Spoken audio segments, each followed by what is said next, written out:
कया मेला तेने आगुना आणला म्हणती नंदाची पोरे आजी चोरी केली खरी आज चोरी केली आज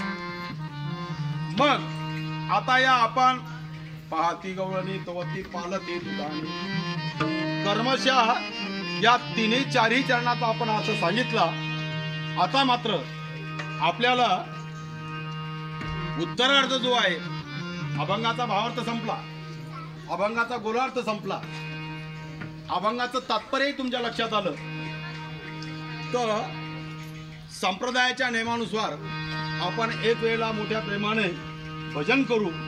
आणि उरलेला जो भाग आहे काल्याचा त्याचं चिंतन करू।